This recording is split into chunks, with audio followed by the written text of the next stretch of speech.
Howdy, welcome back to my channel, Real Mom, Real Solutions. So today we are going to go over some different tips and ideas on decorating your Christmas tree, as well as some garland. So let's get started. Okay, so I started decorating my tree by putting some old garland that I had flocked just randomly throughout the tree. You can watch my last video on the do-it-yourself ornaments to see how I did that. But once I have all my flocked branches added in, then I separate all of my ornaments into types or colors. One thing I will mention is that the bulb ornaments do seem to be a lot cheaper because you can buy them in bulk or in large packages. But getting a variety of decorations on your tree really does make a big difference, and it actually is not, you can make them for quite cheap. For example, these gingerbread men I made out of felt, and my kids decorated them with puff paints and buttons and things like that, and some ribbon for the bows. My last video also went over some do-it-yourself ornaments that were quite cheap, anyway, that you can just make at home. So they do add a lot to your tree, having more than just bulbs. I always start with my extra large ornaments when I decorate, and I put them more inside the tree than you will your other ornaments. And they will make a huge difference in the overall look. You always want to do all of the same color and or type of ornament at the same time so that they're spread evenly throughout the tree. So we'll just go through and do one type of ornament at a time.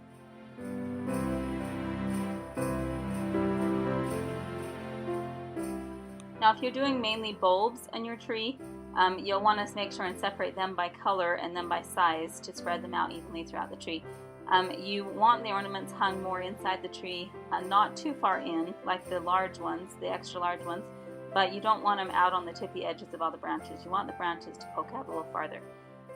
So you also want, you don't want the ornaments to be hung too low on the tree, where they're lower than the bottom of the actual tree branches. There are several ways of doing ribbon on your tree. You can have the great big bow on top with the ribbon curled coming down. You can wrap the ribbon throughout the tree, all the way up to like 3 different kinds, crisscrossing.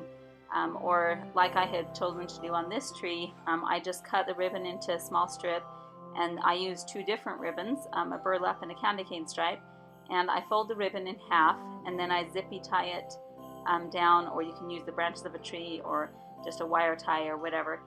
You twist around it, and then you spread the ribbon out and put it in the tree just in random places.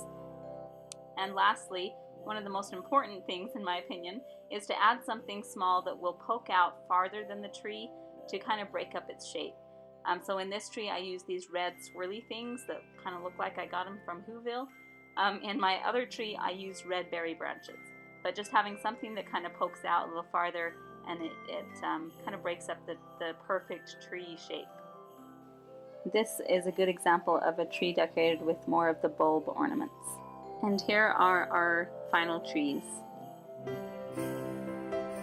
Okay, so decorating garland is very similar to a tree. If you're adding the flocked garland, then do it first, and then sort your decorations, and then do one decoration at a time, spread them evenly throughout the garland. When you put your decorations on, I like to wrap the ornament hook around a piece of garland so that they don't fall off if it gets bumped by someone. If you're decorating garland that's going around or through the railings like this, I like to cut the ribbon like I did on the tree and place it throughout the garland. And then I actually use a piece of the garland itself to twist around the ribbon instead of zippy tying it. And then I do use the hot glue to glue the berries in.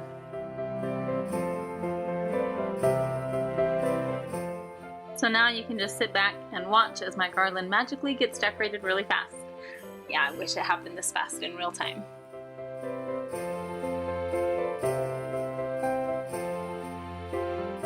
One thing I do want to mention when you're doing your garland, you don't want it to be identical on each side, but you do want it to be balanced. So just make sure that you spread everything out evenly, but that it's not necessarily identical one side to the other.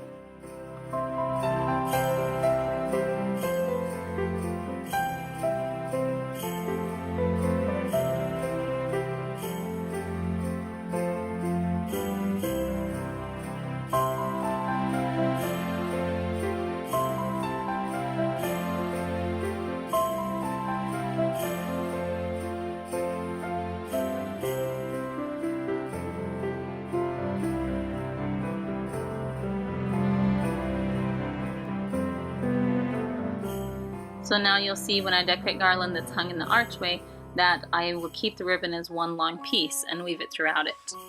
And I tack it in each spot with just a piece of the garland. I wrap around it once or twice.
So I want to show you how I put the stockings on the railing. I used zip ties and I wrapped them all the way around the railing, and then I used an S-hook and I put a pre-made bow on it. You could make your own bow or whatever you wanted as well. But I put the S-hook through the gap in the railing and then I covered it with the bow, and then your stocking hangs on the other end of the S-hook.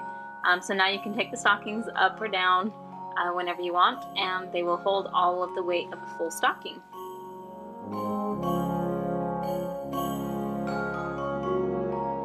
So I didn't video me putting all of my garland together throughout my house just because it would make my video way too long, but I figured I would show you the end result of all of the garland I have hung everywhere.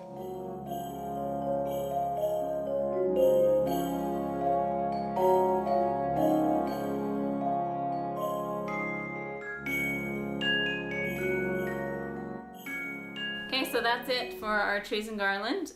If you have any questions or comments, please feel free to put them below and I will respond just as fast as I can on all of them. I know I may not have gone into as much detail as some of you liked. I didn't want to make it too long and boring. Anyways, but if you have questions that I didn't post, please feel free to make comments below and I will respond to them. Also, we will be posting, or I will be posting another video on putting lights up on your roof and also making a couple other decorations in your home. And I haven't forgot that we're actually moms, and I will be posting some videos on some things with your kids as well in the near future. So please like and subscribe and stay tuned for more.